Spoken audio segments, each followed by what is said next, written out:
así que estamos todos ahí. El domingo creo que 2 grados la mínima. Sí, sí, vi Buenos Aires, sí. No vamos a morir de frío. Usted Está no lindo estar para acostumbrado, nosotros Sí, sí. está lindo para leer, para quedarse adentro y leer. Se Sí. usa bastante para leer. Qué pereza que da salir, ¿no? Sí, Cuando hace sí. tanto frío. Igual estamos en junio y todavía no hizo frío, la verdad que No. Sí, la verdad que no podemos Estamos- quejarnos. nos faltan 10 días, 20 días para el invierno, 15 días para el invierno. No. Todavía no hizo Bien. frío. No.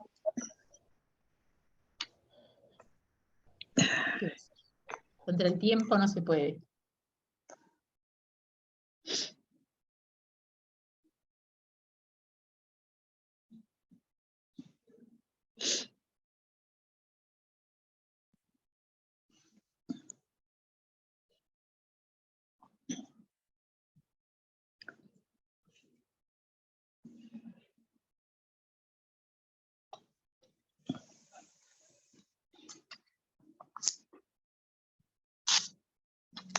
Voy a poner la pava mientras viene la profe.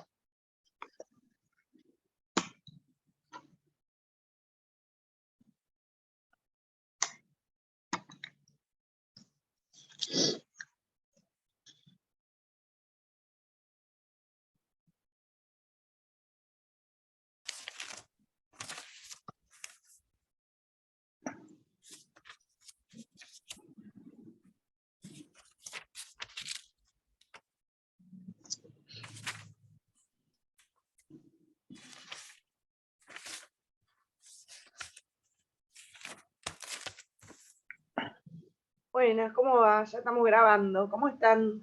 Muy bien. Hola, Laura, ¿qué tal? ¿Qué tal, Laura? ¿Qué tal? Buenas tardes. Buenas tardes. A ver, estoy abriendo la pantalla. Tengan paciencia que estoy sin lentes.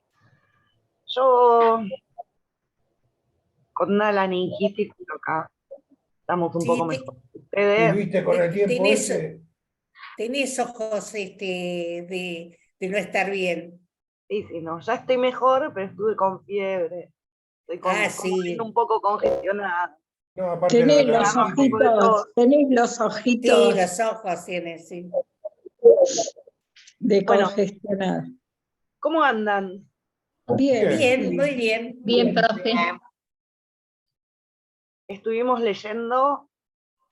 Un poco. Sí, Un poquito, sí. sí. todo. A ver que me da la luz ahí atrás. A ver si nos vemos mejor acá. Sé que hay un par también. Creo que hay como un par de pestes dando vuelta porque hay mucha gente enferma, incluida yo Un misma. par de peces, ¿qué dijiste? De peces. Pestes, pestes. Pestes. Ah, pestes. Pestes. Es mi voz que está así gruesa. Un par de pestes Es dando un poco vuelta. ronca. Encima tenés que hablar, ese es el tema. Y bueno, Y encima está peinada hoy.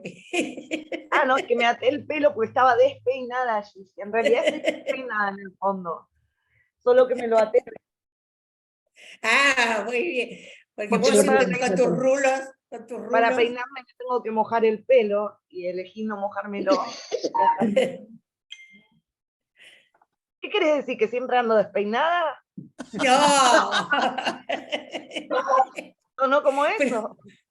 Yo No se tengo dio el cuenta, Gigi. No se dio cuenta, Gigi. Pero no, es ella, verdad, sabe, es verdad. ella sabe que la quiero. Sí, sí. Despeinada y todo, ella me quiere. Yo te quiero igual, te quiero igual. Bueno. Venimos como un poco atrasados porque nos tocaban como todos los feriados. ¿Nos toca uno más, no? Sí. El próximo Ah, feriado no, lunes. no. No, es No, lunes sé, y martes.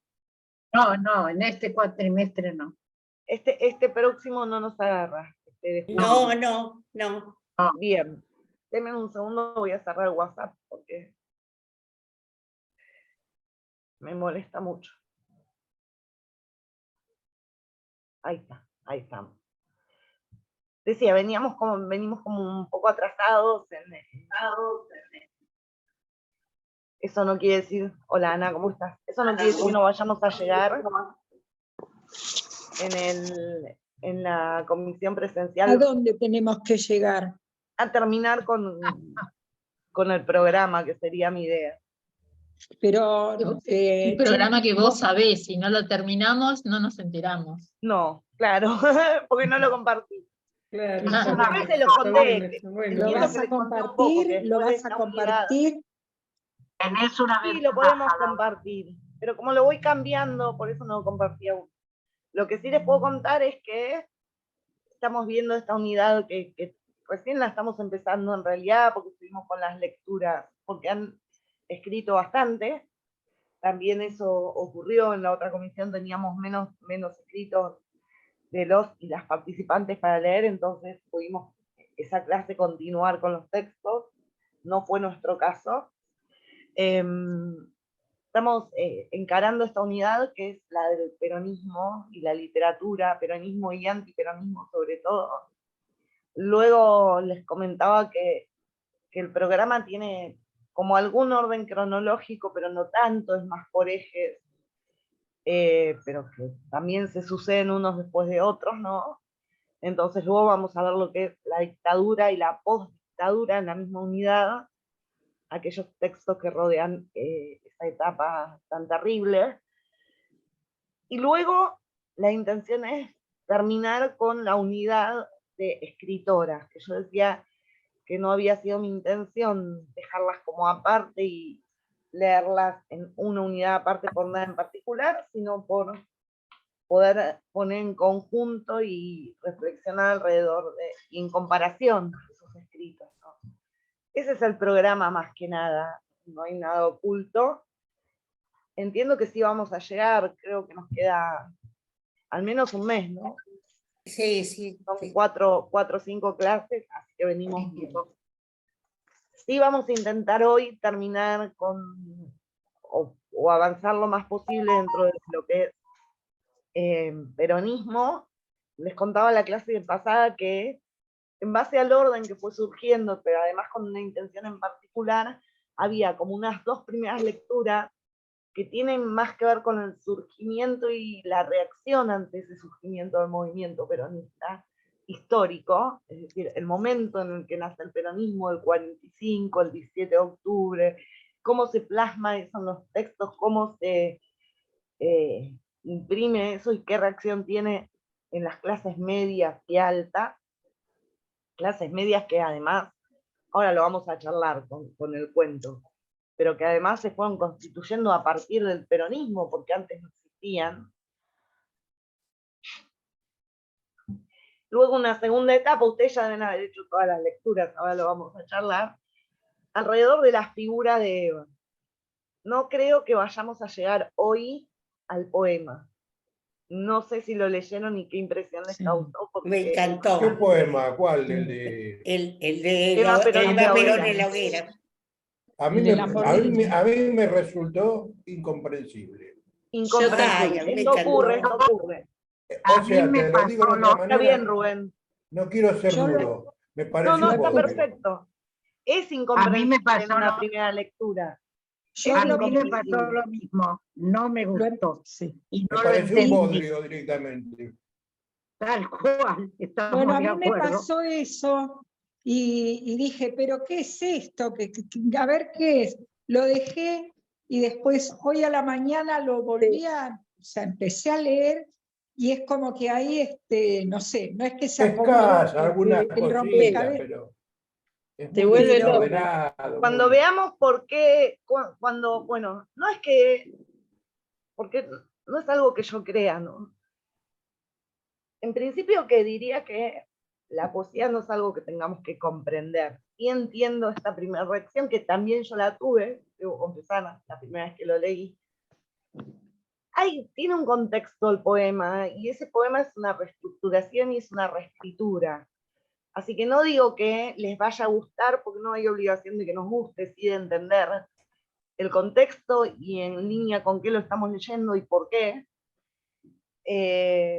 Pero una vez que le demos ahí un poco de contexto, que entendamos quién, cómo y por qué lo escribió y cómo está escrito, nos va a caer un poco mejor. No necesariamente gustar, pero sí, esto ocurrió en otras comisiones, sí me pasó a mí cuando lo leí, así que por eso lo preguntaba. Pero no vamos a comenzar por allí, porque como verán es el último texto que envié,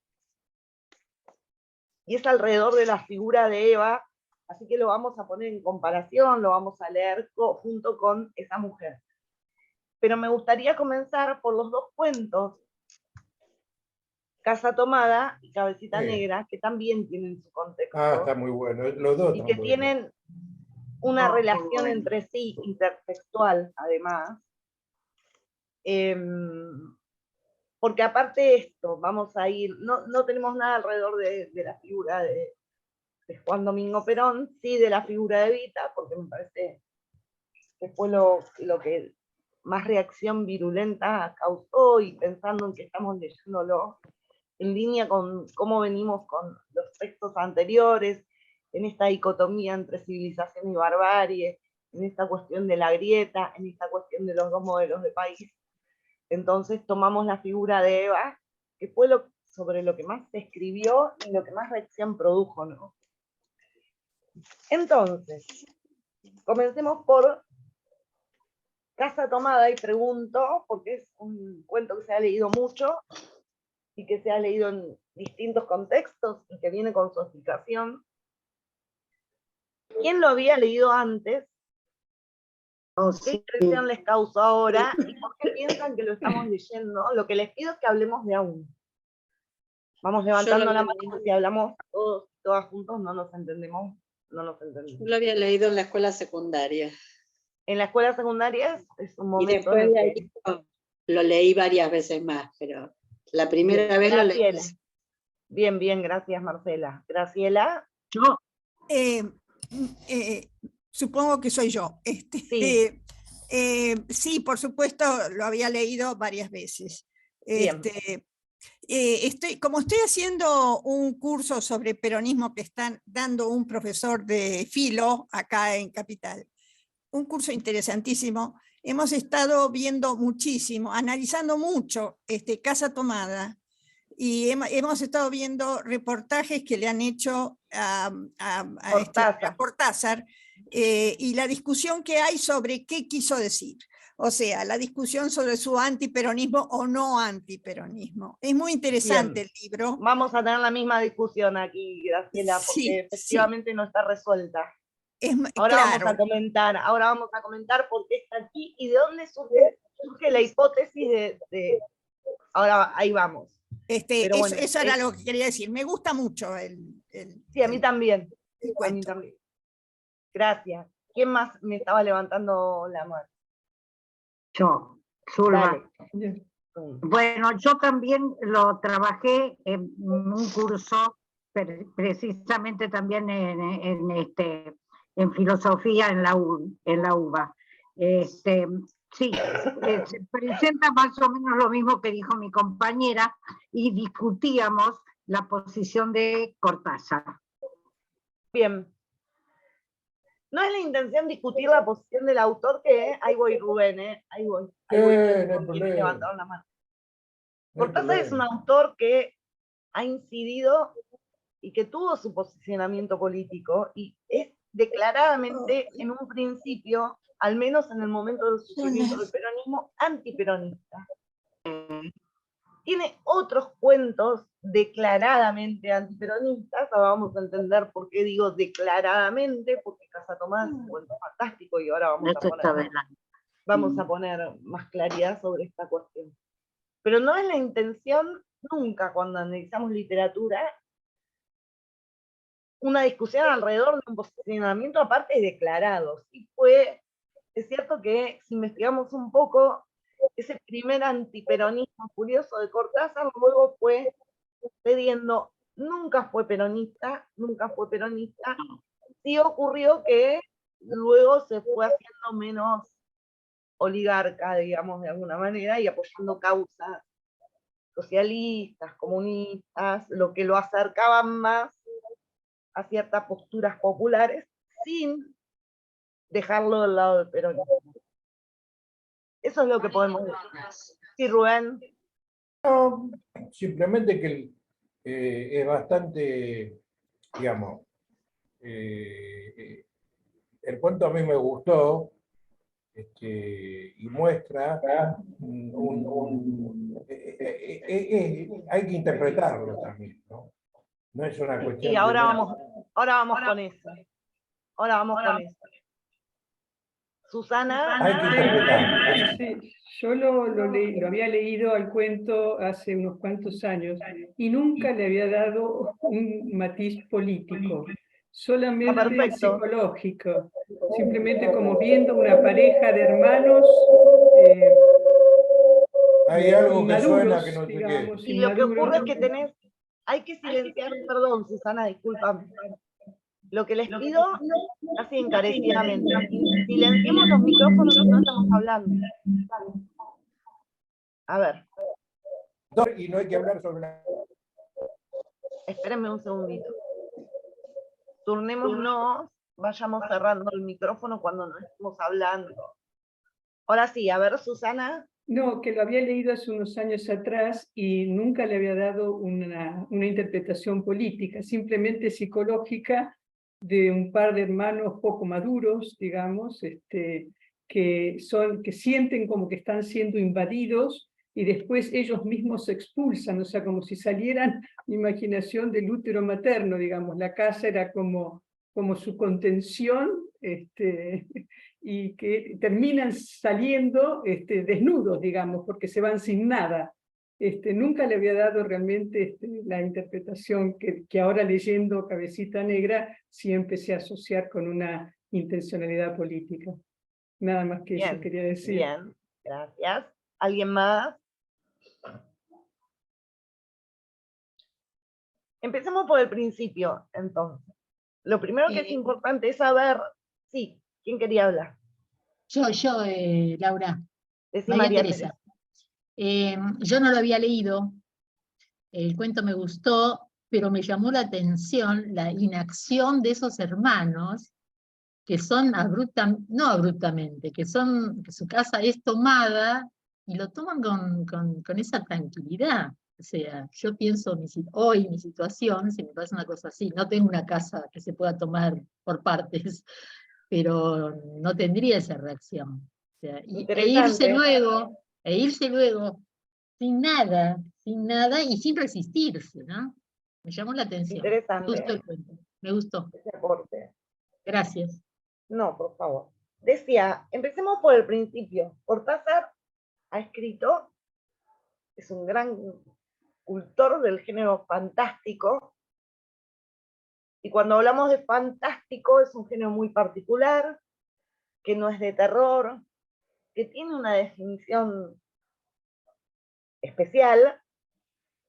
Cuando hablamos de género fantástico tenemos que empezar a pensar, se define el fantástico por una intromisión de un elemento sobrenatural o que no tiene explicación y que finalmente nunca se resuelve ese elemento. ¿Sí? Porque si se resuelve de manera natural o se resuelve de manera sobrenatural, eso que se explica como un momento fantástico en sí, es decir, como algo que no tiene explicación, deja de ser fantástico y pasa a ser extraño o sobrenatural. Perdón, ¿eh? Es decir, el cuento cumple con estas características del género, que por otro lado, hay muchos cuentos de Cortázar que se han escrito, ha escrito muchos cuentos fantásticos. Pensamos La noche boca arriba, por ejemplo. Pensamos, de hecho ha dado conferencias sobre el fantástico, es un género que le gusta mucho y que escribe muy bien. Ahora bien, ¿por qué lo estamos leyendo aquí? No es que lo inventé yo.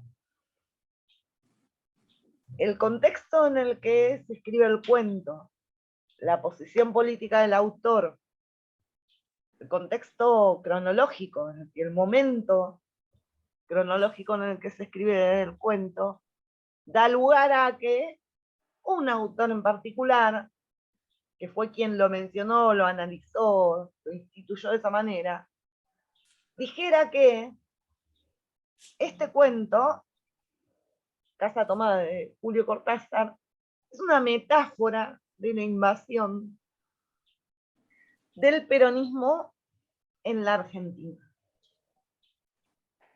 Sebrelli, y esto que es conocido como la hipótesis Sebrelli, porque Sebrelli es el autor de esta hipótesis, entiende entonces Casa Tomada como una metáfora de la invasión, de lo que el autor entiende como una invasión, aclaremos, de lo que el autor entiende como una invasión, del peronismo en Argentina.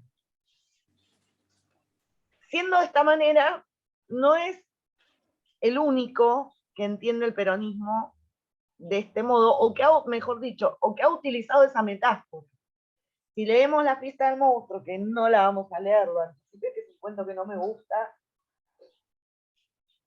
de Borges y, bueno, escribían en ese momento. ¿Cuál, Laura, que no escuché? La fiesta del monstruo. La fiesta no del monstruo es repugnante, Laura. Exactamente. Por favor, no lo leamos porque es repulsivo. Graciela, no lo leo porque no me gusta, pero sí hace falta mencionarlo, porque sí, corriéndonos de la repugnancia que nos produce, hay un odio muy grande, ¿viste? Ahí. Sí. ¿Quién lo escribió ese? Sí. Bustos Domecq. Bustos Domecq, que es Borges y Bioy Casares. Bioy Casares. Pero La fiesta del monstruo, que no lo vamos a leer porque como verán no es agradable, que a su misma vez es una reescritura del Matadero, es decir, es el Matadero traído hacia épocas del peronismo, que pretende describir un 17 de octubre sin decirlo, también utiliza esa metáfora para el peronismo. Entendemos que metáfora está simbolizando algo sin decirlo, ¿sí? Es decir, hay también, por otro lado, elementos en el cuento que nos permiten entender cómo es que este cuento se puede leer en esa clave. En principio, pensar dónde está ubicada esa casa de esos dos hermanos, pleno centro porteño, eso sí está escrito, eso sí aparece en el cuento. Y lo que Sebrelli entiende es que lo que se está escribiendo ahí es como una clase alta, aristocrática, va teniendo que, por eso me parecía interesante lo que subrayaba María Teresa con respecto a esa pasividad de los hermanos. Si lo entendemos en este contexto, sería la pasividad de la clase alta, que no observó y no pudo hacer nada. Cómo van perdiendo derechos sobre su espacio y van cediendo, teniendo que correrse, hasta quedarse fuera y sin nada. Entendido de esta manera, es un cuento claramente antiperonista.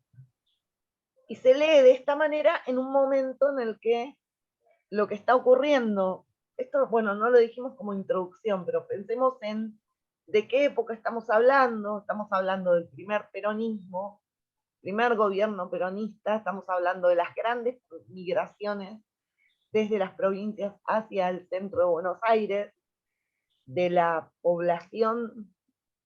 poblamiento, mejor dicho, de las fábricas por la generación de la industria, ¿sí?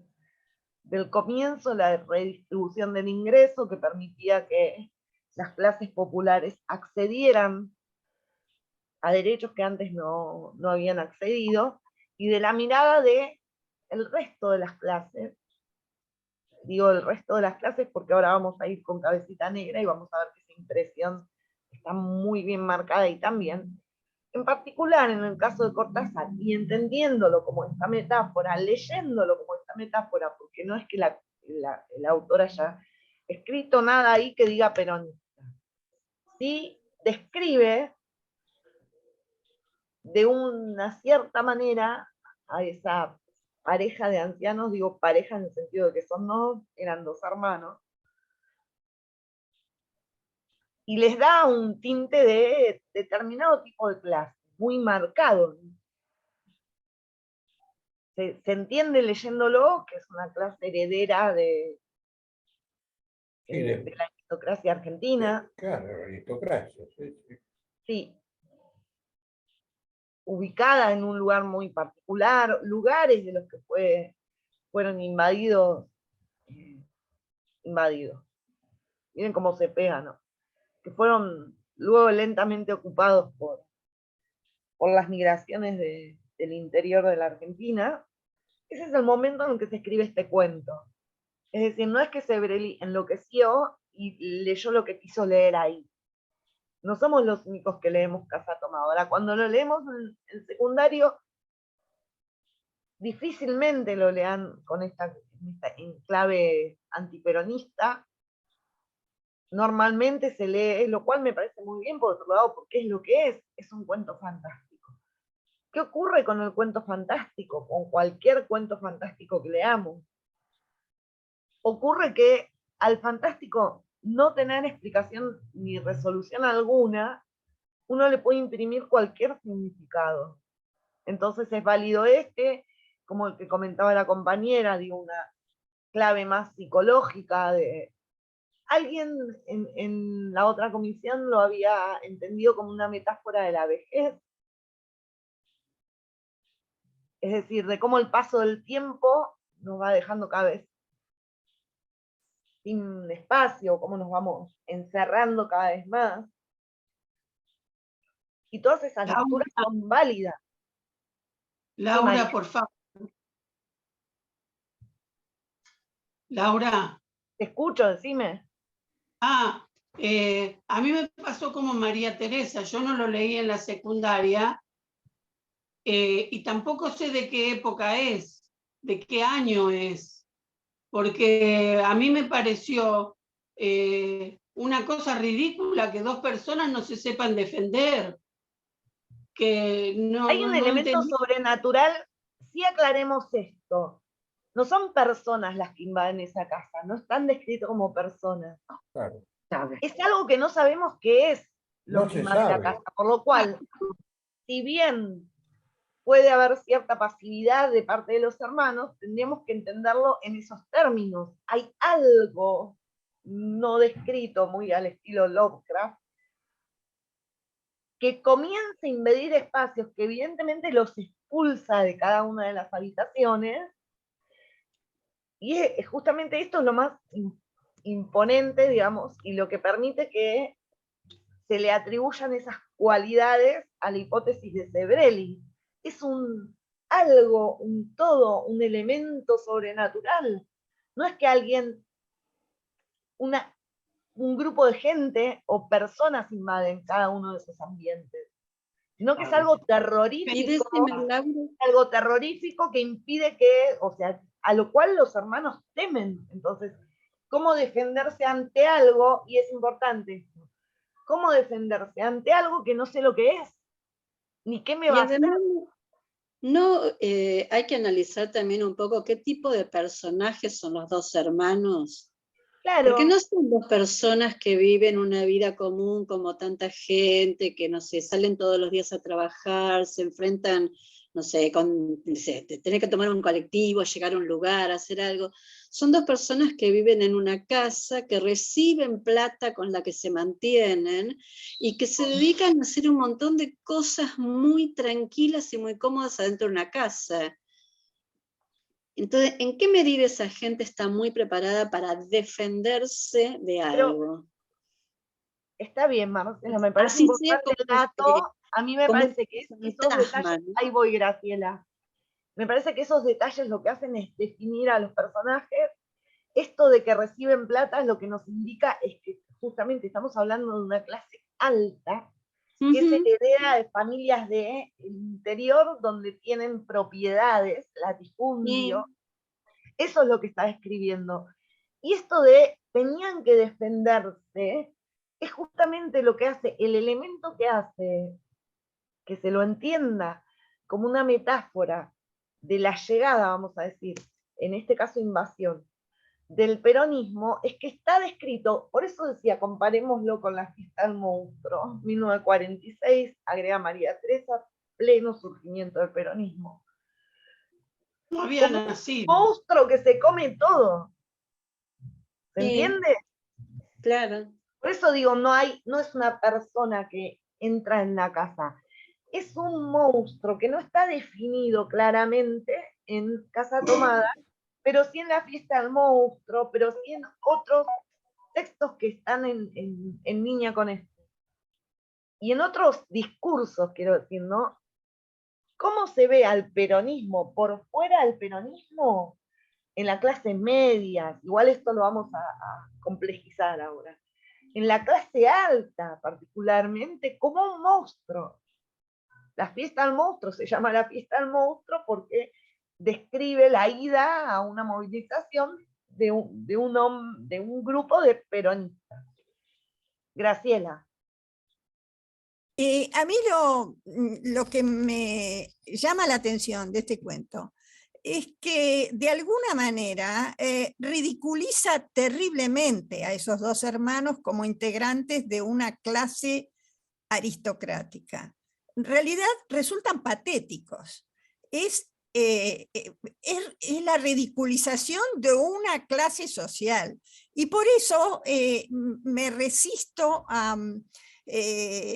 mejor dicho, por esa razón le perdono el antiperonismo a Cortázar, porque ridiculiza una clase que merece ser ridiculizada. Bien. Eso era todo. Es una clase a la que él no pertenece, por otro lado. Podríamos entenderlo entonces de esa manera, viendo cómo está ridiculizada, digo, una pareja de ancianos que se queda quieto en su hogar, no trabaja nunca en su vida y reciben dinero heredado de sus tierras. La clase alta argentina, porque aristocracia no hay acá, la clase alta argentina tiene esas características, y creo que lo que quiso dejar plasmado ahí Cortázar es eso, o sea, ahora no pertenece a esa clase alta, porque Cortázar no pertenecía a esa clase, no impide que lo que describe del otro lado tampoco sea muy beneficioso. De hecho, hay un cuento de Cortázar que sugiero que lo lean. Ahí voy, Norma. Hay un cuento de Cortázar que sugiero que lo lean en composé con para que entendamos por qué se entiende de esta manera, que se llama Las puertas al cielo. Siempre me equivoco, no sé si es Las puertas al cielo o Las puertas del cielo, creo que es Las puertas al cielo, donde, sin decir que está hablando del peronismo, se nota claramente la descripción de manera ofensiva que hace de las clases populares, peronistas más particularmente. ¿Sí, Norma? No, nada, ¿qué tal? Buenas tardes. Hola. Pero un poco tarde. No, yo lo que no, es cortito, lo que quiero agregar es que también de él como dijo la compañera, eran dos personas metidas en la casa, pero él era un tipo que iba casi todos los días a comprar las últimas revistas, los últimos diarios, o sea que estaba bien informado. Cuenta en el cuento, ¿no? Que era para lo único que salía la persona. Es el la hombre, clase ¿no? alta. Claro, todas esas definiciones que da están ahí simple y llanamente para explicarnos de quién está hablando. Es más, incluso no sé si no aparece algún apellido por ahí. No me acuerdo bien, no recuerdo bien, pero hasta diría que me parece que aparece algún apellido. Es decir, lo que Cortázar está diciendo, está plasmando o intentando, entendido el cuento como lo estamos entendiendo, como una metáfora de la invasión del peronismo en Argentina. Veámoslo también, por ejemplo, hay frases que nos describen este sentimiento. Hay frases que nos describen este sentimiento. Pensemos en Las patas en la fuente. Pensemos en El aluvión zoológico. Pensemos en Cabecita Negra, digo, no solo el cuento, sino la frase Cabecita Negra, y de esa manera entendamos que, al igual que en El matadero, a las clases populares, que además estaban en crecimiento y expansión en esta época, en crecimiento y expansión, recibiendo derechos negados hasta ese momento, bajo una redistribución de ingresos que permitía que pudieran acceder a cosas de clase alta, siempre fueron descritos como una masa uniforme, animalizada, que atropella, invade. Entonces, no es casual que Cortázar escriba este cuento, y no es una hipótesis ridícula que se lo lea en esa clave. Y que lo retome alguien como Germán Rosenmacher, que nunca me sale bien el apellido, Rosenmacher. en esa clave también, y lo de vuelta, porque ahí estamos ya hablando de un militante peronista, que lo que pinta es un cuadro de la clase media, digo, ya ingresando como en el segundo cuento, Cabecita Negra. Pero, perdón, Para lo de como de la Rosenmacher, vereda de enfrente, que se para como de la vereda de enfrente. Pero esta invasión nos pinta, por un lado, nos define muy claramente una clase y una concepción de esa clase de Cortázar, que no es buena. Digo, describir una clase como alguien inútil, ¿no? Está como poniendo los dos extremos. La clase popular indefinida, invasora, una masa uniforme, monstruosa, que mete miedo, que corre a la gente del lugar, que le saca lo propio, pero por otro lado la clase alta en estos términos, ganando dinero por el cual no ha trabajado nunca, instalada, enquilosada en un lugar del cual únicamente fue corrida por esto de la vereda. Muy de clase media lo de Cortázar, muy de intelectual de clase media lo de Cortázar. ¿Sí? No está en ningún lugar en el otro. Perdón, No lo de es clase Rosenmacher alta, es mucho más directo. repudia la clase alta, repudia la inutilidad de la clase alta, pero no es peronista, y no es de clase popular. No se define como popular, también repudia lo popular, o no le gusta, digamos. ¿Se entiende? Sí. Sí, Jorge. Sí, y lo que quiero es decir algo y a la vez hacer preguntas, porque el decir es, justamente en ese momento él está, a ver cómo decir, trabajando o publicando en la revista que dirige Borges.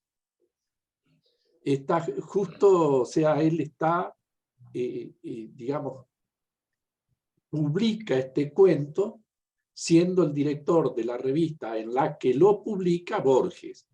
Ese sería por un lado. Y por el otro es que yo me pregunto cómo estaban los medios de información en ese momento, cómo estaban los periódicos, porque digamos serían los medios, serían los periódicos o las radios, que estaban comentando acerca de esta nueva situación. Era una situación, yo la imagino convulsa. O sea... Por supuesto que era convulsa. Importante pensar quiénes son los dueños de los medios. La verdad, Jorge, que no tengo como un abanico de publicaciones de los medios, pero sí tenemos el detalle de que son los mismos medios que ahora. Que los dueños de los medios son los mismos que los que ahora, que ya sabemos cómo reaccionan. Digo, ¿no? Pensemos las cosas que dijeron de Evita y ahí vamos a entender cómo estaban los medios. Los medios siempre estuvieron en manos de los mismos dueños, la clase alta. Importante este dato que nos trae Jorge, entonces podríamos entender por un lado la clase alta, por otro lado la revista a la que estás mencionando, imagino que es Sur, ¿verdad?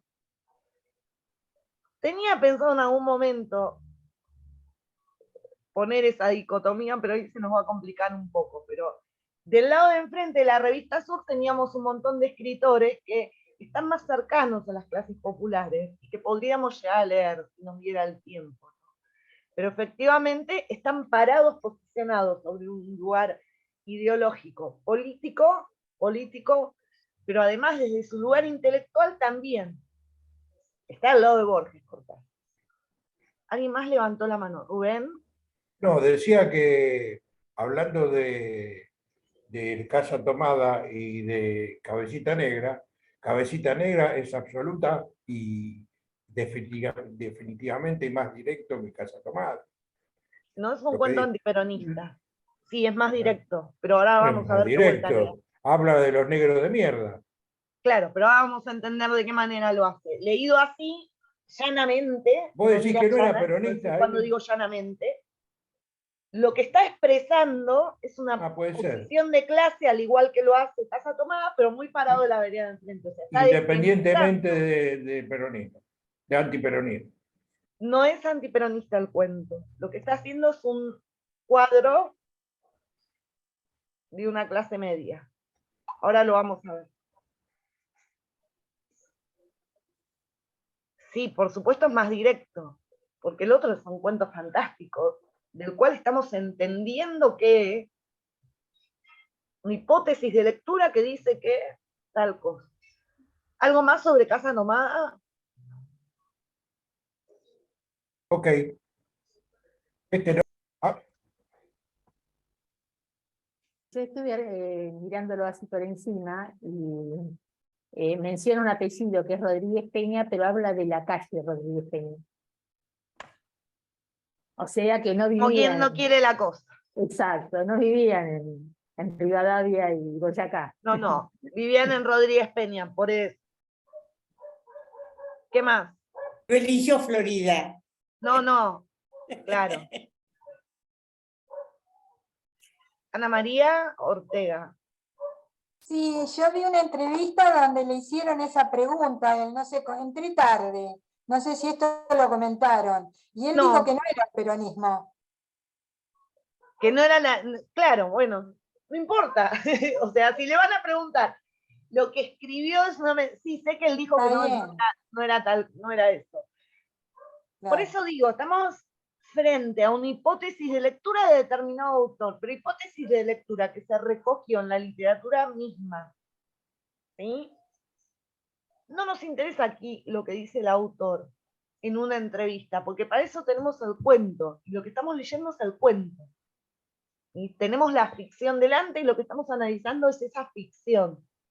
Si tuviéramos que ir a preguntarle luego a cada autor qué quiso decir con este cuento, se nos acabaría el juego. Porque la ficción no es ni más, o sea, la literatura no es ni más ni menos que ese juego. La lectura que hacemos, los millones que leemos determinadas cosas, y cómo puede ser distinta cada una de las lecturas. Estamos tomando una hipótesis de lectura sobre la cual luego se escribieron muchas cosas y que está en línea, en intertextualidad con muchas otras lecturas. Está en intertextualidad con La fiesta del monstruo, no porque mencione un monstruo en particular, sino porque es la misma forma de contar, la misma metáfora. Sé que no la leímos, reitero que no lo vamos a volver a leer.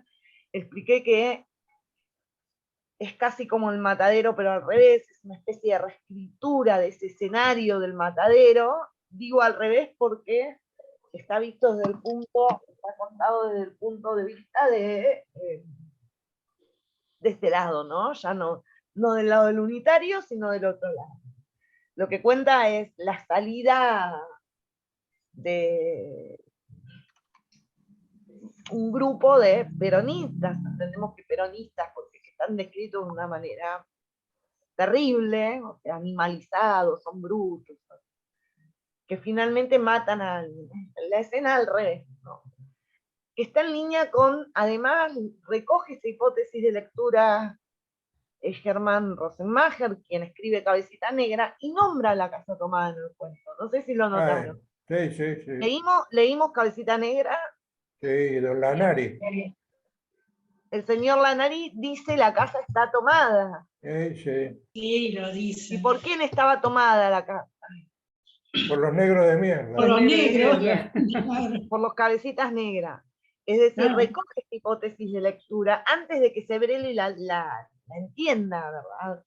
Hay una línea entonces, así como hay una línea con Martín Fierro y con ciertos modos de de entender Martín Fierro, y tenemos una lectura borgiana, y tenemos otras lecturas que no son tan borgianas, que van por otro lado, como la de Cabezón Cámara y otras tantas. Aquí también tenemos una línea en la que el peronismo en la literatura es esta metáfora.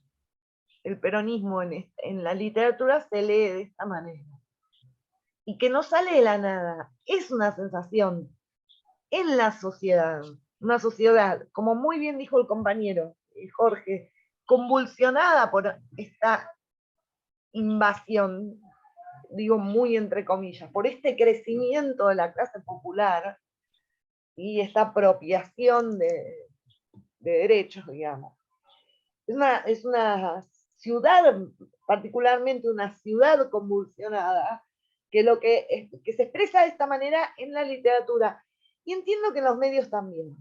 Por supuesto. Entiendo que el discurso en los medios ha sido el mismo. De hecho, no hace falta irnos hasta el 45, podemos llegar a ver y entender que se utiliza la misma metáfora para contar lo mismo hasta nuestros días.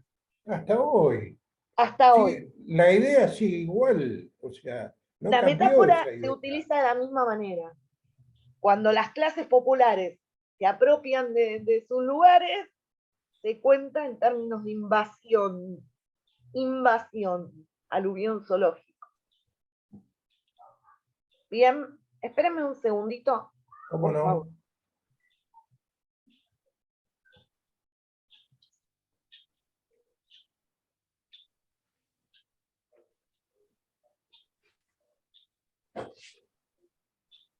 Perdón. Bien, ¿algo más de Casa Tomada? Se me trabó la... ¿Qué nos pasó con... Vamos a Cabecita Negra, entonces. Ya tiramos un par de hilos. Tendimos un par de puentes.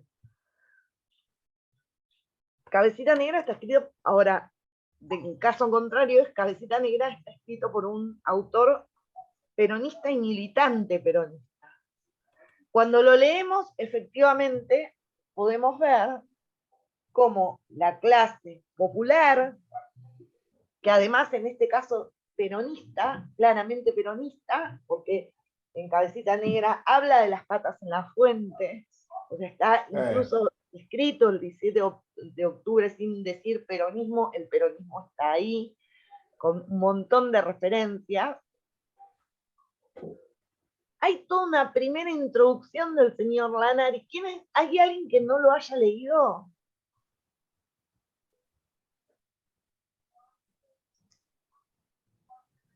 Me gusta, acá no lo puedo hacer, cuando en la comisión presencial hicimos la lectura en vivo porque me gusta detenerme en cada detalle, pero bueno, vamos a intentar reproducir eso. Porque es muy impresionante lo que hace el autor. Hay una primera descripción del señor Lanari mismo. El cuento comienza con una noche de insomnio, describe un hombre de edad mediana edad, cuya familia está afuera, vacacionando, y explica cómo llegó a ese estatus social, ¿verdad? Cuenta que es dueño de una ferretería, en este pensamiento. Hijo de inmigrantes. Hijo de inmigrantes que no tenían para comer, pero que finalmente llegaron acá y se pudieron hacer la América. ¿Cómo cómo abandona su vocación para finalmente comprar una ferretería y asegurarse su porvenir por medio de un comercio? ¿Era ferretería o estoy diciendo mal? No, sí, ferretería. Era ferretería. Y hace una enorme, una profunda descripción de una clase media. ¿Coincidimos en esto? Sí.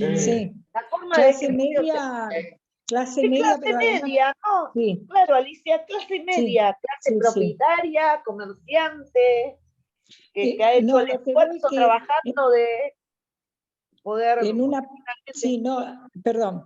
No, es que en una parte nombra que la mujer se fue con la hija, creo que era, con personal doméstico. Pero claro, Claro. está bien. La sirvienta.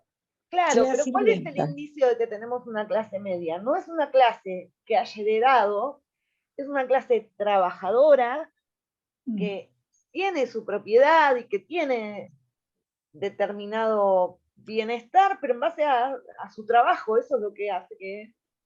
Ahora bien, clase media que no existiría y que, como muy bien describe justamente el personaje a partir de sus reflexiones, de no ser por el peronismo. Estamos ubicados en un momento en el que tenemos un personaje que deja su vocación, que no recuerdo cuál era ahora, no recuerdo si músico, violinista o... Creo que No me violinista, sí. Pero Me parece que el violín, sí. que logra Sí, sí. estudiar en una escuela del Estado, que logra pintar, o sea, y que con esfuerzo finalmente se hace propietario. Ahora, la descripción esta de clase media de personajes no es únicamente en cuestiones económicas, geográficas, por el lugar donde vive, digo, y esa descripción que hace, sino además del pensamiento de clase media, porque donde más hincapié hace en un momento dado, a lo largo del cuento, y justamente sobre todo en el final, es en la forma en la que, saliendo de donde ha salido, consiguiendo lo que ha conseguido, discrimina y termina finalmente temiendo porque les quiten su propiedad, es decir. Lo más importante del cuento me parece que es esta situación, que ahora la vamos a buscar, lo voy a abrir para leer ciertas partes porque me parecen importantes.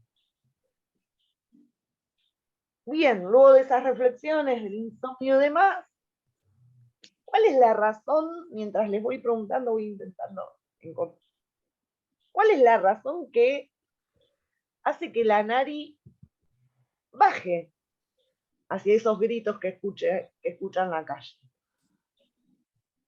¿Cuál es la razón primera? ¿Qué es lo que, porque lo que se puede preguntar es, ¿por qué cuernos en medio de la noche el tipo bajó y se expuso a sí mismo a esa situación? ¿Qué es lo que alega él? ¿Cuál es la razón que alega para bajar en ayuda de la persona que estaba? Porque bien podría haber llamado a la policía desde arriba de su departamento, ¿verdad? Esto es una pregunta concreta que les hago, ¿eh? Podemos Sí, responder. no me acuerdo. Bueno, Es vamos una a buena buscar. No puede Es dormir, importante. no puede No puede dormir, No es lo que puedo. hace que él escuche los gritos. Mm. El insomnio, por otro lado, es un elemento importante del cuento. Ese insomnio que se reitera, no puedo dormir, no puedo dormir, no puedo dormir. A ver. Encima estoy sin lentes. Esperen, lo estoy buscando.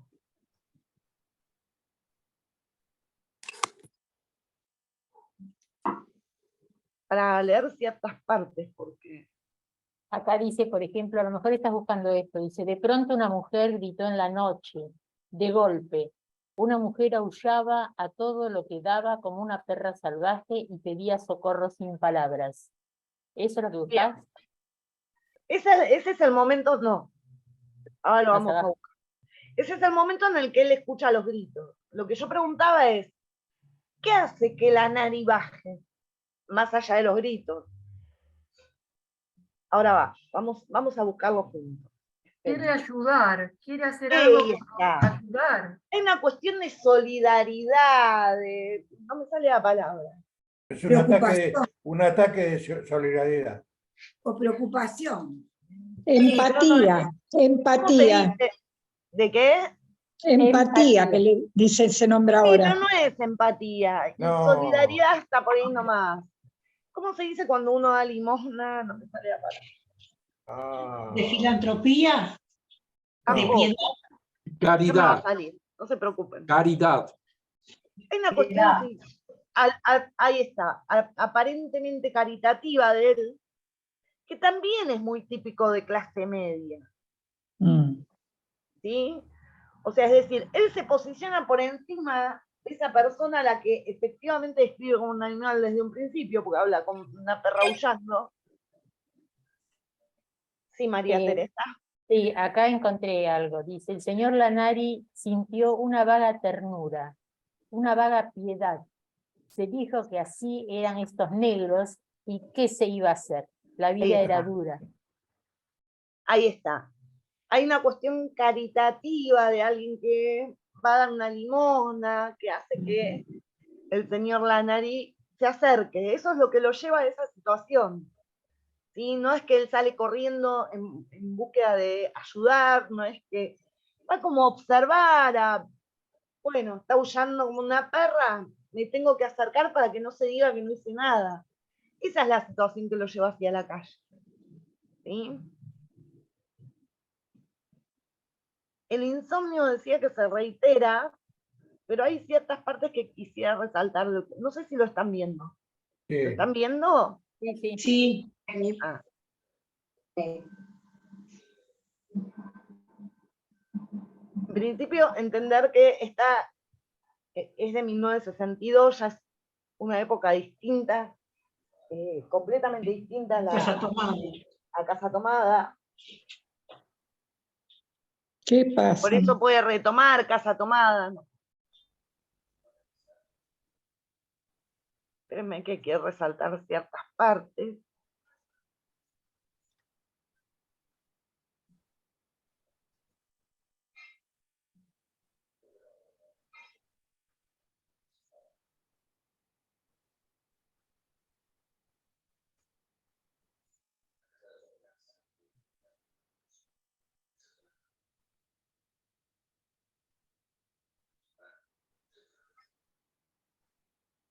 Bueno, esto de que se habían ido a la quinta de Paso del Rey, con la sirvienta que mencionaban ustedes. Su padre había sido un cobrador de la luz, un inmigrante que se había muerto de hambre sin haber llegado a nada. Incluso la mirada sobre su padre es despectiva. Un inmigrante que se había muerto de hambre sin haber llegado a nada. El señor Lanari había trabajado como un animal y ahora tenía esa casa del tercer piso cerca de Congreso, en propiedad horizontal, y hacía pocos meses había comprado el pequeño Renault que estaba abajo y había gastado una fortuna en los hermosos apliques cromados de las portezuelas. La ferretería de Avenida de Mayo iba muy bien y ahora tenía también la quinta de fin de semana donde pasaba las vacaciones. De un progreso de clase, de determinado progreso que únicamente se pudo dar con el peronismo. O sea, es un gran cuadro de un progreso de la clase media, de una clase obrera, o en este caso trabajadora, porque no era obrera en una fábrica, aunque no dice con qué se había matado. Nótese que no dice en qué se había matado como un animal. Probablemente en muchísimos trabajos, pero hay una diferencia entre trabajador y comerciante. ¿Sí? Hay una diferencia en aquel trabajador que tiene un jefe y un comerciante que ya tiene su propio comercio. Tiene un negocio. Claro. No podía quejarse, se daba todos los gustos. Pronto su hijo se recibiría de abogado y seguramente se casaría con alguna chica distinguida. Claro que había... ¿Cómo se recibe su hijo de abogado? Por una universidad pública. Bueno, quería apuntar a esto, a este cuadro de la clase media, pero cuadro que además sintetiza el pensar de la clase media. En tiempos como estos, donde los desórdenes políticos eran rutina, tiempos como estos que no nos dicen como cuáles, pero que podemos entender que estamos alrededor del, no sé si del primer peronismo, no sé qué piensan ustedes. Había estado al borde de la quiebra, palabra fatal que significaba el escándalo, la ruina, la pérdida de todo.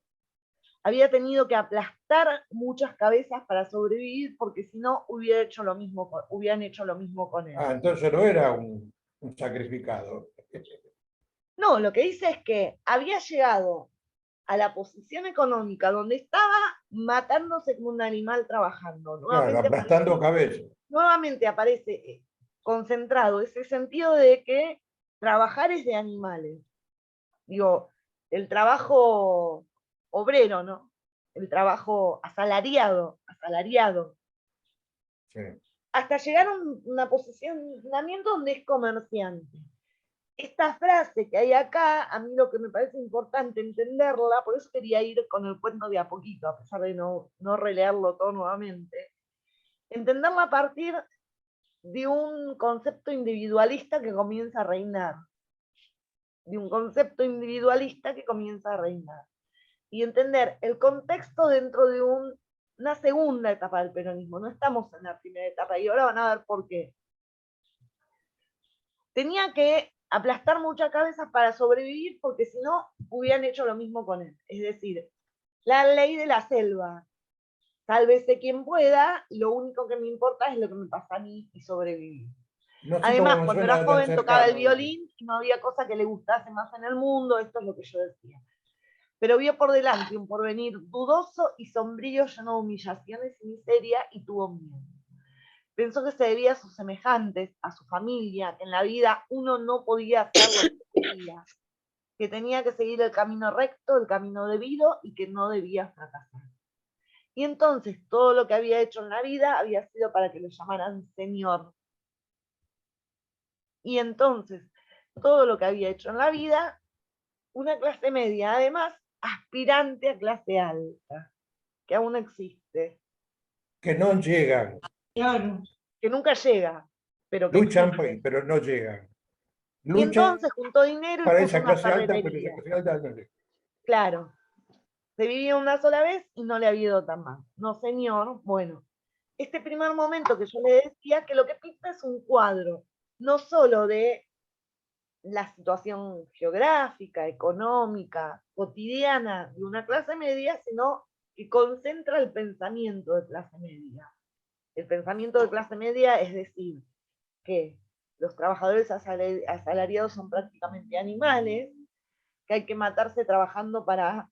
Pero ese matarse trabajando, yo insisto y hago hincapié en que suena ridículo, porque esta clase que le está despreciando es la misma que representa lo que le permitió a él llegar a donde llegó.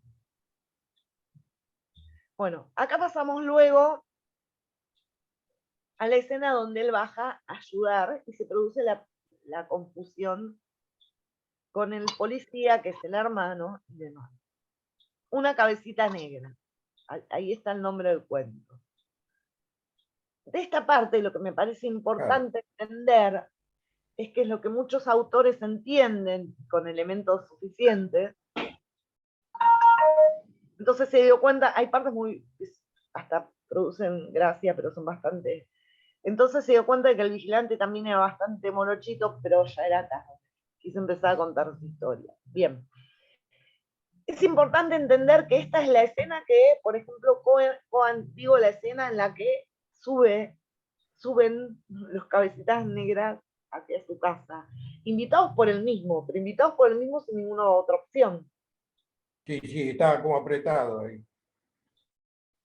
Surgió en algún momento en otras comisiones y cuando leímos este cuento, esta sensación de, tiene una explicación la reacción, o sea, esta sensación de identificación con el señor Lanari. Muchas decían, bueno, pero en algún punto tiene su justificación el señor Lanari, porque estaba siendo violentado.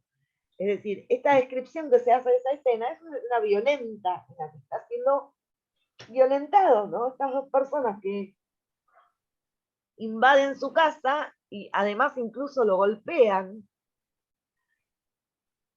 Es una escena de violencia. Decía que es la escena que Coan va a decir, en lo cual concuerdo, que es una escena 1000 veces escrita en la literatura argentina. En principio el tema de la invasión nuevamente se reitera, pero aquí no como una metáfora, porque reiteramos que, sino como una forma de ver desde la otra clase esto que está haciendo. Pero sobre todo, esta escena que decíamos que es el muchos contra uno. En este caso tenemos dos personas en la propiedad misma del señor Lanari, que invaden, pero que además no es uno solo, sino que son dos personas contra uno.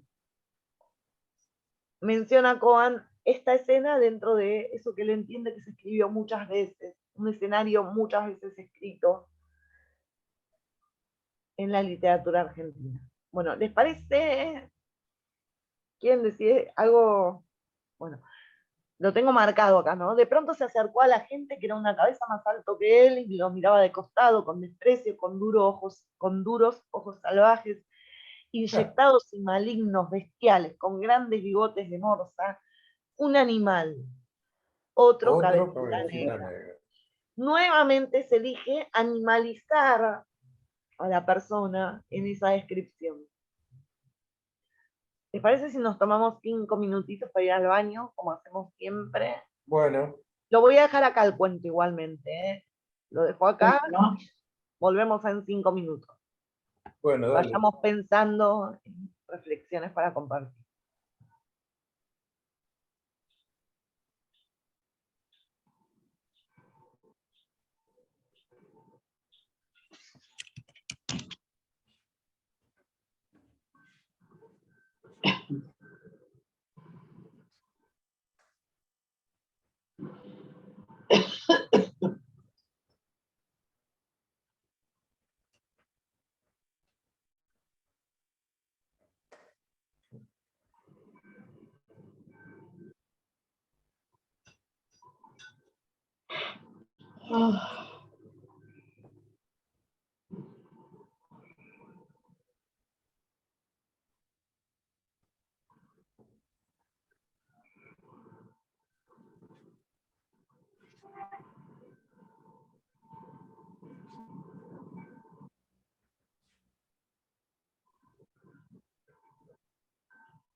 Estuve compartiendo mi correo todo este tiempo, ¿la están por ahí?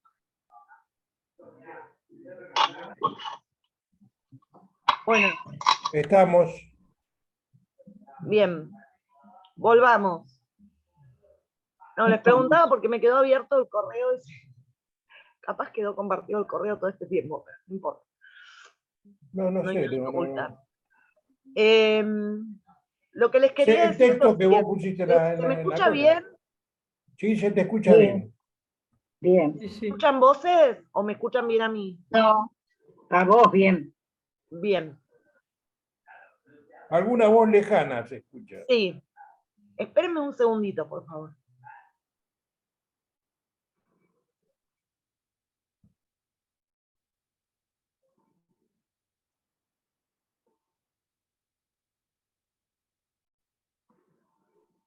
Quería decirles lo siguiente, me gusta construir el análisis. Vamos a dejar de compartir. Así los veo y las veo.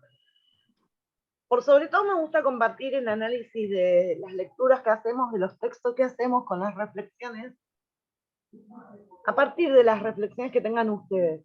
Dejamos el final, que me gusta mucho analizarlo y leerlo y releerlo para después, pero quisiera en principio escuchar qué les pareció y qué reflexiones les produjo a ustedes el cuento.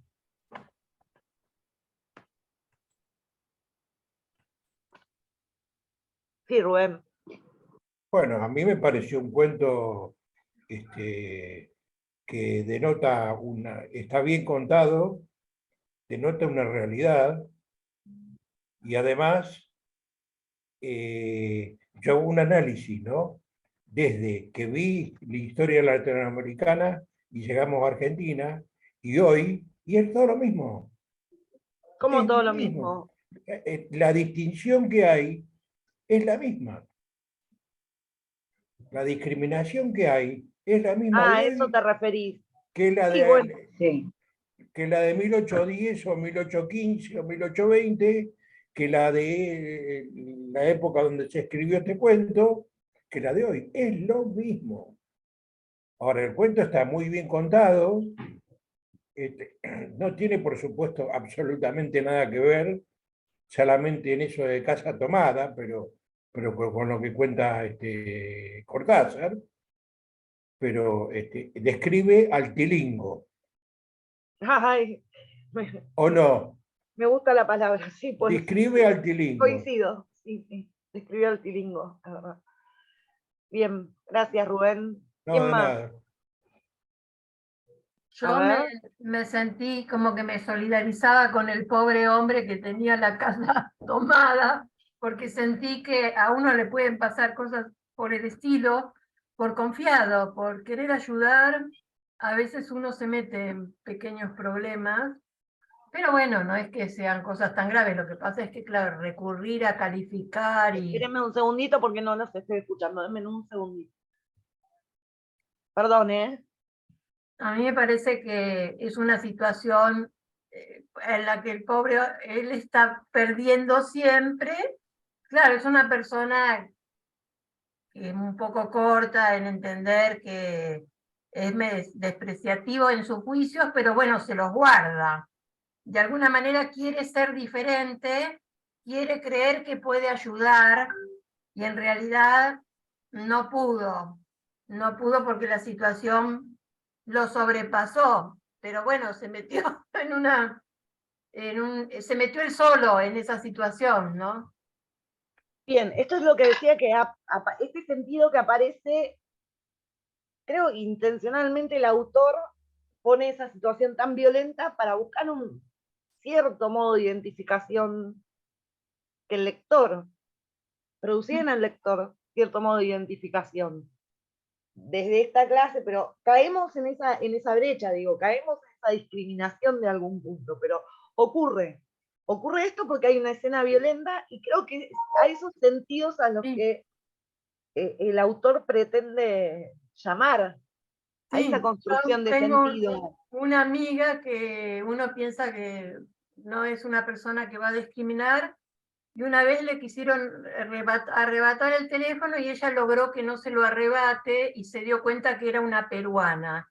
Le dijo de todo, le dijo que era una peruana de mierda, que por qué no te vas a tu país, le dijo de todo, lo más violento posible que le pueda decir, pero bueno, estaba en ese estado de emoción de que le estaban quitando de la mano un celular. ¿Vieron cómo volvemos? ¿Vieron cómo volvemos a esto de defender la propiedad, de la invasión, de... Si lo trasladamos al día de hoy, esa es la escena que tendríamos. Es lo mismo. Pero no es que es lo mismo porque es lo que ocurre, digo, es la misma construcción de sentido, es el mismo sentido común. Es lo mismo. Es el mismo sentido común, esto de nos vienen a robar lo nuestro. Podemos pensar en los peruanos hoy, ¿no? Peruanos, bolivianos, paraguayos. No que en los peruanos, los bolivianos y los paraguayos nos vienen a robar lo nuestro. Ese sentido común de clase media que hace que discriminemos al invasor, entre comillas. Eso es lo que quiero decir. Eso es lo que está fuertemente marcado en el cuento. Y descrito tan bien, y tan bien descrito, sí, muy tan bueno. bien descrito, que termina produciendo una identificación. Porque definitivamente el pobre hombre que estaba en su casa con insomnio, que baja además, pero pensemos en eso, el hombre baja en búsqueda de esto. No levanta el teléfono para que efectivamente alguien ayude a la mujer. ¿Qué iba a hacer él por la mujer? Bien, ¿qué más?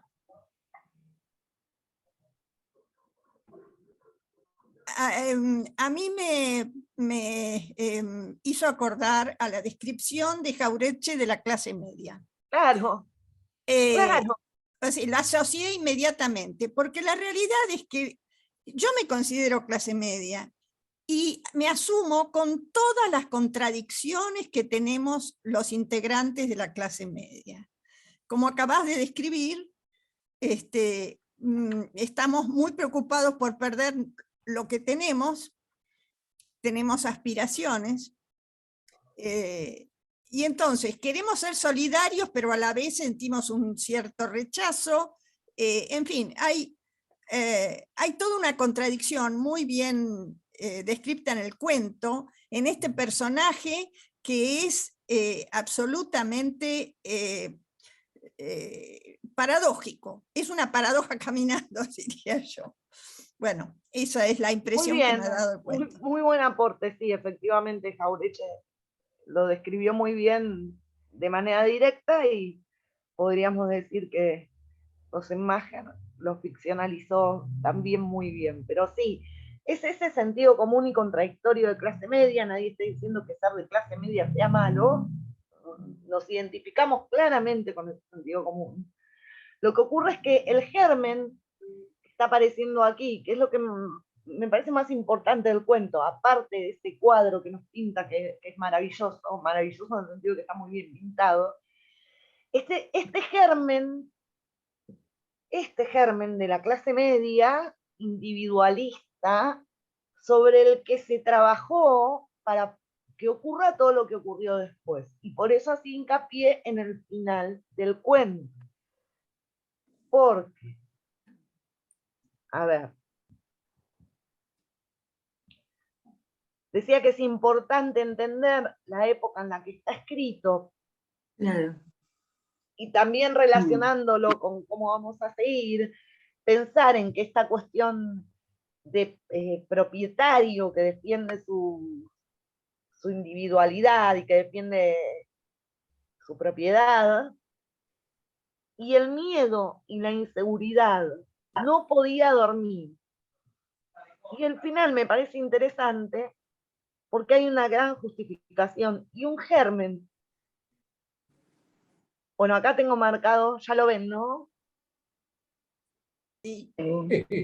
Acá tengo marcada la parte donde claramente relaciona todo lo que está ocurriendo con el surgimiento del peronismo, o sea, sumándose a esa metáfora.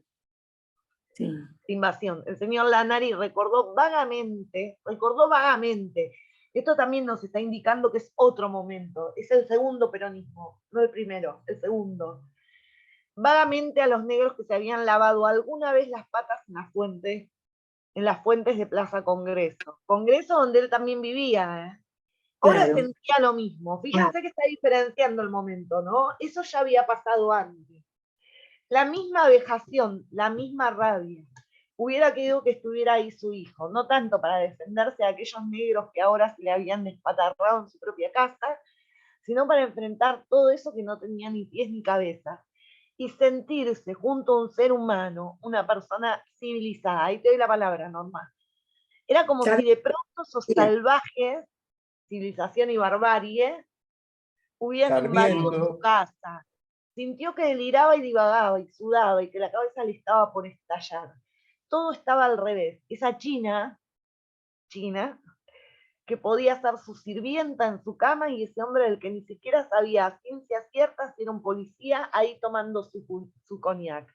La casa estaba tomada. Acá me parece importante entender que lo que está diciendo es que de repente, y gracias al peronismo, las clases populares pueden consumir las mismas cosas que la clase media y que la clase alta y usar los mismos beneficios. La china, la sirvienta, en una cama que no es de sirvienta, eso es lo que está marcando aquí el cuento. El policía, que no se sabe si es policía, pero que definitivamente es un cabecita negra, tomando el mismo coñac que la clase media. Sí, Norma. No, sí. Yo solo quería agregar que cuando él, la compañera, creo que es María, Gloria, decía que, claro, el pobre hombre lo quiso llevar a su casa. Yo pienso también que él los invitó a su casa porque estaba asustado, porque él tenía miedo de que lo llevaran preso y que todo el mundo, toda la sociedad y toda su esposa, el que dirán. El que dirán, claro. No creo que fue tanto como no, claro. solidaridad, ¿no? Me parece claro, a mí. Claro. Sí, no tiene mucha decisión ahí, ni mucha posibilidad una vez que ya bajó. En todo momento actúa por el que dirán. Desde el preciso momento en el que baja, el que dirán en el sentido de que hablen bien de él porque él hizo algo por esos animales, y luego viéndose en la situación en la que, y amenazado como estaba siendo amenazado en definitiva de tener una denuncia, porque otra cosa no le iba a pasar. El que dirán de que estaba juntando a esta gente. Por supuesto, claro, que bajara su estatus. No, y a mí me pasó que ahora que vos lo estás contando, a mí me pasaba lo mismo que Rubén, claro, en realidad no es un cuento, ahora lo entiendo, está mostrado por un peronista. Claro. Pero no es... Sí, no sí, está en una primera lectura y sin entender el contexto, podemos entenderlo como algo antiperonista. Es el personaje el que es antiperonista, no es el cuento. Sí, Zulma. No, lo que a mí me llamó la atención, o bueno, propio de la clase media, es que él discrimina a esos dos negros, pero también tiene terror, en la parte que sigue del cuento, de que sus pares lo discriminen a él, que no le crean la historia, que no lo crean de su propia clase, es decir, tiene terror a ser discriminado por sus mismos pares. Efectivamente. Graciela hablaba de las contradicciones de la clase media, y la parte en la que él dice que todo lo que hizo en la vida lo hizo para que le digan señor, marca eso muy claramente. Sí.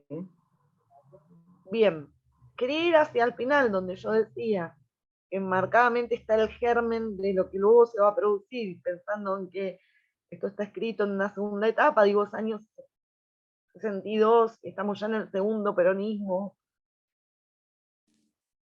Bien. Nuevamente, luego de la escena, y de ser golpeado, vamos a esas reflexiones que producen y donde está concentrado todo el sentido. Sintió un vértigo, sintió que estaba a punto de volverse loco y cerró los ojos para no girar en un torbellino. De pronto se precipitó a revisar los cajones, todos los bolsillos. Bajó al garage a ver si el auto estaba todavía y jadeaba desesperado a ver si no le faltaba nada. ¿Qué hacer? ¿A quién recurrir? Podría ir a la comisaría, denunciar todo, pero ¿denunciar qué? ¿Todo había pasado de veras? Hago un parate acá. Hay una sugerencia en este momento y por un segundo de que todo esto lo imaginó. Recordemos que es un personaje que tiene insomnio. Sí. Y que todo el delirio y todas las reflexiones que producen son a partir del insomnio. Pero queda ahí picando, no sabemos si lo imaginó o si no. Tranquilo, tranquilo, aquí no ha pasado nada. Trataba de decirse, pero inútil. Le dolía la boca, el estómago y todo estaba patas para arriba y la puerta de calle abierta.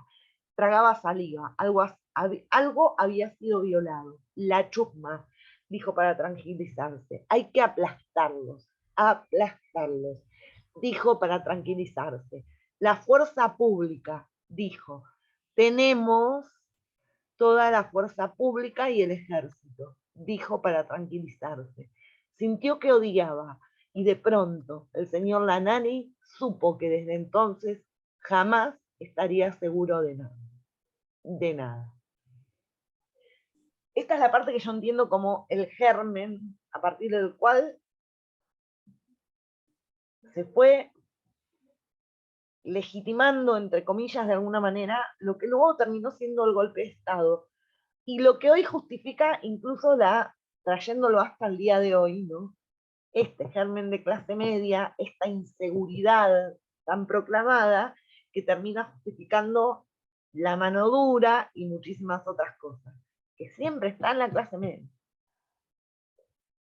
Pero que en este momento muy particularmente lo nombra como tenemos la fuerza pública, dice, ¿quiénes? Tenemos la fuerza pública. Tenemos toda la fuerza pública y el ejército, recordando aparte que en la sociedad había hecho mella y muchos terminaban pidiendo que vinieran, o sea, muchos durante el golpe de Estado pedían que vengan los militares a resolver todo. O sea, tuvo aceptación en la sociedad civil, por eso es el golpe cívico, eclesiástico, militar. Y esa pata, más aparte de las empresas que ya sabemos que estuvieron ahí, también estaba en la sociedad. Y acá está muy bien plasmado, pero tan bien plasmado que además explica de dónde sale. Hay una parte en la que sugiere que es un delirio de su insomnio, porque no dice claramente si finalmente ocurrió o no. esta sensación de invasión, de se lo van a llevar todo, de que hay que hacer algo con esta chusma, y finalmente tenemos la fuerza pública. ¿Qué les parece? Bueno, eso fue... ¿Cuántas épocas sucedieron de eso? Muy particularmente en 1976. Hoy no tenemos eso, tenemos otra cosa. Bueno, hoy diría que además tenemos a los jueces. Por eso. Y los No medios. tenemos, Y los no medios tenemos hegemónicos. a los militares. Los medios siempre estuvieron en contra. Pero ahora... Encima los jueces. Cuando lleguemos a la tenemos comunidad va a estar... solamente acá. Sí, vamos a poder o a intentar entender mejor que sí, efectivamente en ese momento era a través del golpe militar y es algo que hoy, entre comillas, no ocurre porque recuerdo que venimos de... Perdón. De que se haya atentado contra la vida de la vicepresidenta en septiembre No del año pasa nada. pasado, que entre comillas, hoy no ocurre, entre comillas. Efectivamente hay otra maquinaria y luego vamos a preguntarnos por qué hoy hay otra maquinaria y yo no soy parte de la fuerza pública. Esto es muy de ese momento y hay una justificación siempre de parte del personaje, no del autor, porque reiteramos en que está pintando un estereotipo, en el cuento se está pintando un estereotipo. Una justificación de lo que va a venir después. ¿Sí? Luego finalmente ese final termina siendo eso. Por eso me parece importante leerlo en línea con la unidad con la que luego vamos a continuar. No sin antes abordar la cuestión de Evita, que la vamos a ver con las próximas, con el cuento y con la poesía. Pero bien, las escucho. ¿Algo más que agregar sobre Cabecita Negra? Yo quería preguntar, en el año 62, cuando se escribió este cuento, ¿quién estaba en el gobierno? ¿No estaba Ilia? ¿No estábamos en democracia? Ilia o Guido era. ¿Cómo, Rubén? Ilia o Guido fue antes. No, Estábamos en Frondizi. democracia, por eso hablo de un germen. Estaba Frondizi y luego, creo que en el 61 que fue escrito el cuento, estaba Frondizi y en el 62... Claro, Ilia. previa Onganía, digamos. Y lo después de fue Frondizi Onganía. vino Guido. En el 66 vienen los militares de vuelta y lo hacen renunciar a Ilia, pero en el 62 estábamos en democracia. Estamos Sí, en pero- democracia, por eso hablaba Sí, pero de un Ilia no germen. duró del 62 al 66. No. En el Parece. 66 vino el golpe de Onganía. Exacto. Por eso hablaba Claro. de un germen. El más cercano Claro, es el golpe previo. de Sí, sí, Onganía, sí. pero digo, es este mismo alegato de inseguridad en contra del peronismo más particularmente, luego vamos a tener la proscripción también, con la cual nos vamos a meter ahora. Estaba cuento proscripto. El peronismo estaba proscripto en esta época, por eso Sí. ganó Ilia. Claro, Sí, Es decir, en ese momento el que estaba era Frondizi de presidente Sí, y le Frondizi. habían hecho los militares, cada día por medio le hacían un planteamiento. exacto. Y entonces estaban los militares casi cogobernando y eso era lo que se llamaba el desarrollismo. Estaba Frondizi y Frigerio era la otra persona. El padre del que está desarrollista ahora. de eso. Y entonces, ¿qué sucede? Se decide que se va a ir a elecciones, pero en las elecciones se proscribe a Perón, pero no al peronismo. Entonces, se producen, ahí hay un desbarajuste histórico, porque ya ahí después viene el 62, con la caída de Frondizi, que están los tres presidentes. Está Frondizi, Guido que era el segundo de él, era el vicepresidente. Y hay un militar que quiere asumir, que al final no asume, y queda Guido en un intervalo hasta que se llaman a las elecciones, y ahí viene y gana Ilía, pero con el peronismo proscripto. Sí, gana Ilia, pero en realidad los que ganan son los votos en blanco. Lo recuerdo porque fue mi primera elección, fue la primera vez que voté. Pero los que ganan fueron los votos en blanco, porque estaba el peronismo. ¿A quién votaste, Graciela? En blanco voté. Sí, los votos en blanco fueron casi el 24, 23 el Ilia, y después vienen los demás. Bien, momento de proscripción. Hablando de proscripción. De desarrollo de un modelo que había comenzado con el peronismo. Perdón. Que queda muy bien pintado entonces. Y un germen que decía, se va a reiterar en varias oportunidades de esta clase media que había ascendido gracias al primer peronismo y que estaba en ascenso gracias al peronismo, golpista, un germen golpista. Golpista. Nada que no estemos viendo en estos días. Por eso te digo que no cambió, o sea, cambió por ahí el contexto, la tecnología, qué sé yo. Pero la sociedad. Me va a interesar ver por qué no cambió. Porque este sentido común, vamos a llamarlo de esa manera, siempre triunfa finalmente. ¿Y cuánto tuvo que ver todo lo que vino después? Particularmente la dictadura, en la reafirmación de este sentido común, que comienza a aparecer junto con la clase media. Que comienza a aparecer junto con la clase media y con el peronismo. Ocurre todo junto.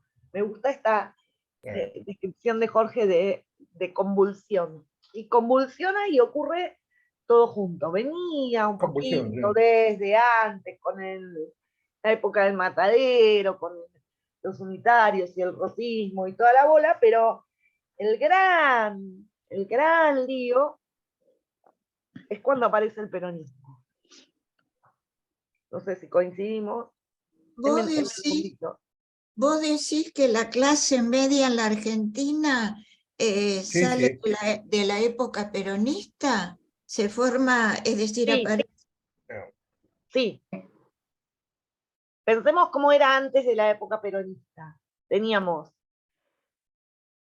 No teníamos clase media en tanto en cuanto, no es que no había nadie de clase media, digo, la clase media argentina que puede progresar a partir de su propio trabajo, que puede comprarse su propiedad, que puede, fíjense qué bien descritos que está en el cuento, que puede aspirar su autito, a su casa quinta. Esa clase media es producto de un país en desarrollo y de un modelo por sustitución de importaciones distinto al modelo agroexportador. Claro. Antes teníamos prácticamente no había industria. La industria comienza a surgir a partir del peronismo, entonces no podíamos tener clase media. No es que no hubiera nadie que estuviera en el medio, no es que estábamos tan extremadamente. Teníamos las clases populares bajas, ¿sí? que trabajaban para las clases altas. No teníamos fábricas, no teníamos comerciantes. ¿Sí? En ese sentido, esta clase media se empieza a constituir a partir del peronismo.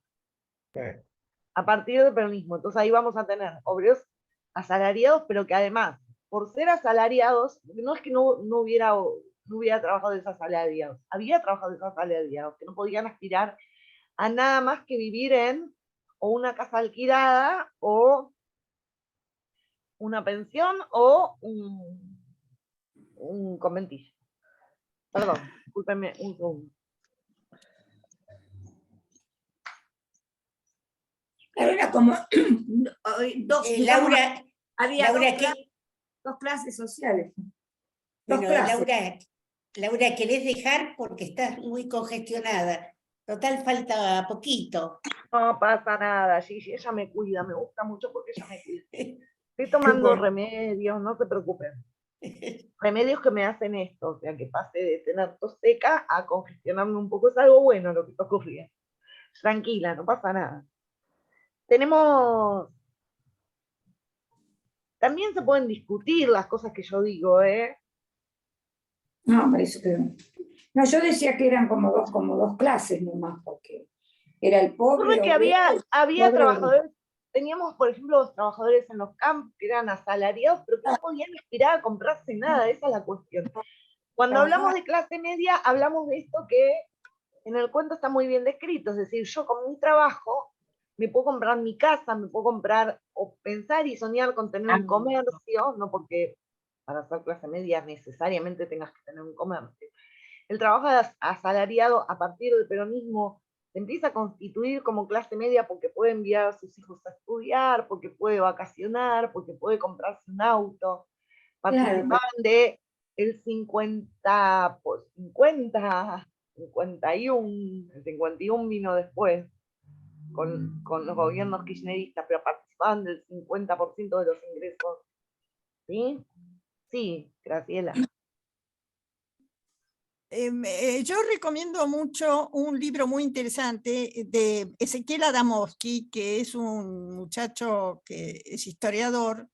El libro se llama Historia de las clases medias argentinas. Es un librito, es muy interesante. ¿Y qué mirá? Yo tengo este, pero este es otro. Tenés razón, es buenísimo Adamowski. Yo lo amo. Miren. Este también es muy bueno. Ese libro es ¿Le echa genial. la culpa al peronismo? ¿Cómo? Y Adamowski, ¿le echa la culpa al peronismo? No, para nada, no. Es investigador del CONICET, difícilmente. No, Graciela, lo que digo es, atribuye al peronismo el surgimiento de la clase media, dije, le echa la culpa como, claro. Sí, claro. Sí, por supuesto. ¿Cómo se llama el gran pecado del peronismo? Ezequiel Adamowski. Ezequiel Adamowski, si querés después te lo... Ahora lo escribimos para... Y el libro Historia de las clases medias, si quieren lo paso porque está en PDF. 10 puntos. Pásalo. ¿Cómo no? Pásalo, Graciela. Lo paso al mail, lo subo al mail. Dale. No, esta es historia de la Argentina, biografía de un país. Está muy bien. Ese es buenísimo, excelente. Este hay que leerlo y releerlo, porque este habla desde la colonia hasta los días de hoy. Sí. Está muy bueno. Y pasalo el tuyo, Grace, porque es interesante también lo que dijiste. Sí, lo voy a subir en cuanto termine la clase, lo busco y lo subo, porque lo tengo en el Drive. Laura, ¿sabes qué te quería permitirme, ¿no? Estaba pensando, ¿no? Esto me retrotrae a mi niñez, ¿no? En el año 50, por ejemplo, mi viejo era chofer de Gatti Chávez. Repartía cosas de almacén. En el año 50. Y en el 52 se pudo comprar un terreno con una pequeña casa en San Martín para construir después una fábrica de calzado. Mira vos, ahora me acuerdo de eso. Era de Gatti Chávez y a los 2 años, yo me acuerdo de yo era chica todavía, pero bueno, recuerdo que mi viejo se pudo comprar un terreno. Mirá. El gran pecado que cometió el peronismo, que no se le perdona nunca, no hasta el día de hoy, como verán, es poner en manos de los trabajadores asalariados estas posibilidades. Que si lo piensan, ni siquiera luego de el kirchnerismo, durante el kirchnerismo, por supuesto, ocurrió nuevamente, pero lo pensamos en el día de hoy, no se puede. Con un salario vos no te compras una casa. No te compras un auto. No podés. Bueno, y todo ocurre alrededor de esto, y todo lo que se escribe alrededor de esto. No se le perdona, y por eso se lo habla, se lo escriben términos de invasión, vinieron a saquear, vinieron a llevarse todo. ¿Te suena? Sí. Y no se le perdona y se lo exigieron Pero eso va a ser siempre, ¿eh? Bueno, eso lo podemos discutir, Rubén, decir que va a ser, o sea, que desde estas clases dirigentes, de quienes tienen repartido el país entre 4 manos, van a intentar siempre lo mismo, estamos seguros. Desde el otro lado hay que ver si siempre va a ser igual, o sea, si no nos quedamos, si no vamos a ser iguales a aquellos ancianos. A los hermanos de Casa Quemada. Es que siempre Claro. va a existir una parte que va a estar odiando a la otra parte. Eso es así. Es así Hay desde una parte que 1810 odia, pero hasta hoy. hay una parte que odia, pero el odio no siempre da solución. ¿Qué les parece si dejamos para la clase que viene, porque son menos 10 ya? Dale. La clase que viene con esa mujer y con Eva, todo Eva. Y si llegamos luego introducimos entonces también parte de la dictadura. Dale. Bueno, mejorate. Vamos a intentar. Voy a descansar. Dale, Laura. Cuídate, Descansá. Laura, que te mejores. Laura. Nos vemos. Buen fin de- Gracias. Último que digo, a todos. Buen fin de semana, un abrazo. Buen fin de semana. Igualmente, para todos. Igual para todos. Vayan a vemos. bailar. Chao. Cuídate, Laura, por favor. Me voy a cuidar, Gigi, te prometo. Cuídense también. Nos vemos en la semana. Nos vemos. Chau, chau. A la próxima.